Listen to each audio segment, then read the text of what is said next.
এতটুকু আমি যে বললাম, যে কথা কিছু আগে বললাম যে আমার কথা বলতে ভয় হয়, এই জন্য যে আমার এতটুকু কথা একটু কাট করে রেখে দিয়ে কাট করে দিয়ে আর বাকিটা ছেড়ে দিল, বাস আমি আপনার ভারতীয় দোষর হয়ে গেল। এই কথাটা বলা উচিত না, আমার কিন্তু বলতে বাধ্য। আমরা তো পুরনো মানুষ, আমরা গণতন্ত্র বলতে বুঝি যে সকল মানুষের কথা বলার স্বাধীনতা, তার ভোট দেওয়ার স্বাধীনতা, সে নিজে একটা চিন্তায় বিশ্বাস করে সেটার স্বাধীনতা, একই সঙ্গে অন্যের যে চিন্তা করার স্বাধীনতা সেটাকেও সে সমানভাবে মর্যাদা দেয় এবং সহনশীল থাকে।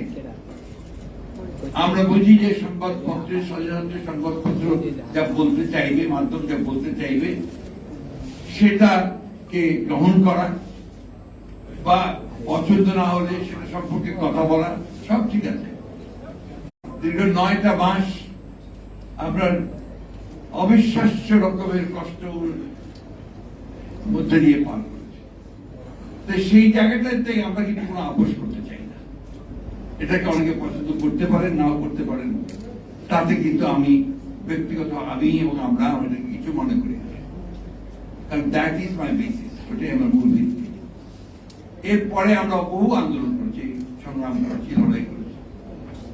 আর বিএনপি হিসাবে আমি একটা কথা খুব জোর দিয়ে বলতে চাই যে আমার দলই তো প্রথম যারা সংবাদপত্রের স্বাধীনতাকে ওপেন করেছিল 1975 সালে। তার আগে একদলীয় শাসন ব্যবস্থা বাকশাল হয়েছিল, সব সংবাদপত্র বন্ধ করে দেওয়া হয়েছে। এই কথাটা কিন্তু কেউ আলোচনা করেননি। আজকে 4টি সংবাদপত্র ছাড়া সমস্ত রাজনৈতিক দলকে আপনার যেমন শুরু করা, এবং অনেকগুলো মিডিয়া আছে যেগুলো আমাদের সময় তৈরি করা। আমাদের সময় সংবাদপত্রের এবং সংবাদ কর্মীর যে আপনার, আমি বক্তব্য দীর্ঘ করবো না, আমরা একটা ট্রানজিশনাল পিরিয়ডে আছি।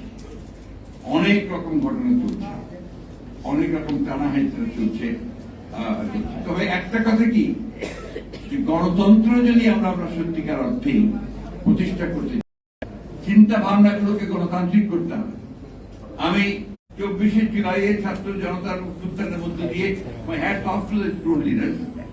তাদের জন্য সম্ভব হয়েছে একটা ফ্যাসিস্ট রুলারকে, রেজিমকে সরিয়ে একটা সুযোগ সৃষ্টি করার, যে সুযোগে আমরা একটা গণতান্ত্রিক ব্যবস্থা শুরু করতে পারি। পোটেনশিয়ালটা দেখা দিয়েছে, সম্ভাবনাটা দেখা দিয়েছে, রাতারাতি হয়তো কিছু হবে না। এই যে মানসিকতা, এই মানসিকতা কিন্তু আমাকে গণতন্ত্রের চর্চা করতে দেবে না। আরেকটা জিনিস সবচেয়ে বড়, জনগণের উপরে আস্থা রাখতে হবে, তার চিন্তা ভাবনা, তার রায়, তার মত, তার উপর আস্থা রাখতে হবে। আমার বাবা তিনি কিন্তু মুসলিম লীগ করতেন, আপনি জানেন, অনেকেই দিন চলে অনেক আধুনিক ছিলেন। তিনি সংস্কৃত পড়েছেন, তাদের সময় পার্সিও পড়েছেন। তিনি বলতেন যে আমাদের বেশিরভাগ মানুষের মধ্যে একটা প্রবণতা আছে পার্সিতে, তিনি বলতেন হাম চু দিগার নিস্ট, আমি ছাড়া আর কেউ নেই, আমি সর্ব। আর সংস্কৃতে আছে এক মেয়ে দিকে।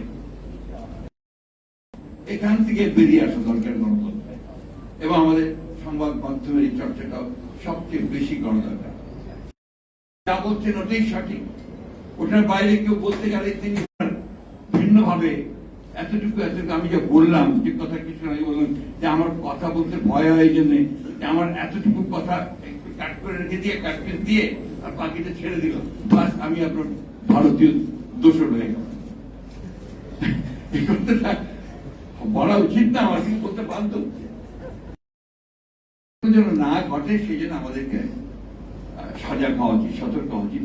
আর বিশেষ করে তখন ওই বিষয়টা আপনাদেরকে এটুকু নিশ্চয়তা দিতে পারি, আমাদের